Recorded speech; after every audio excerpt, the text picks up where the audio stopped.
నాన్న నేనొక అమ్మాయిని ప్రేమిస్తున్నాను నాన్న. ఏంటి? లవ్వా? అమ్మాయి పేరేంటి? అమ్మాయి కలర్ ఉంటదా? ఇంతకీ ఆ అమ్మాయి ఎక్కడ ఉంటుంది? హోటల్ మేనేజ్‌మెంట్ చదివిందా? ఇంజినీరింగ్ చదివిందా? డాక్టర్ చదివిందా?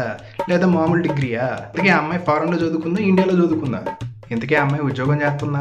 ఉద్యోగం చేస్తే మాత్రం 15,00,000 పర్ యానమ్. ఎందుకంటే నేను పోషించాలి కదా! ఇంతకీ ఆ అమ్మాయి కలర్ ఉంటదా? ఇది అసలే దున్నపోతు పర్సనాలిటీ.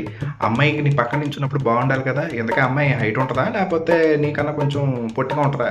ఇంతకీ వాళ్ళ అమ్మ నాన్న ఏం చేస్తుంటాడు? వాళ్ళ నాన్న ఎంత సంపాదిస్తున్నాడు? అసలు వాళ్ళ అమ్మ నాన్నది గవర్నమెంట్ జాబా? ప్రైవేట్ జాబా? ఇంతకీ వాళ్ళ నాన్న ఎంత వెనకేసాడు? అదే ఆస్తులు, పాస్తులు, నట్రా, నగలు, గట్రా చాలా ఉంటాయి కదా! ఆ అమ్మాయి ఒక్కటే కూతురా? లేపోతే అక్కా, చెల్లున్నారా? అక్కా, చెల్లుంటే మాత్రం చూసుకో మరి. రేపొద్దున ఆస్తిలో సగం వాటా కావాలంటారు నీకు పగులుద్ది. అక్కా, చెల్లెలున్నారా? అక్కా, చెల్లెలుంటే ఆవిడ ఎక్కడుందా? ఫారెన్‌లో ఉందా? ఏం చదువుకుంది?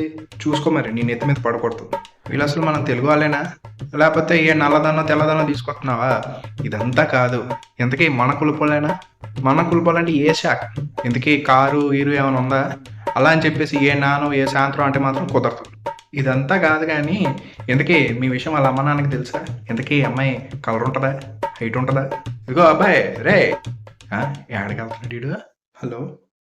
బేబీ నాన్న మన పెళ్ళికి ఒప్పుకోడు బేబీ. నన్ను మర్చిపో.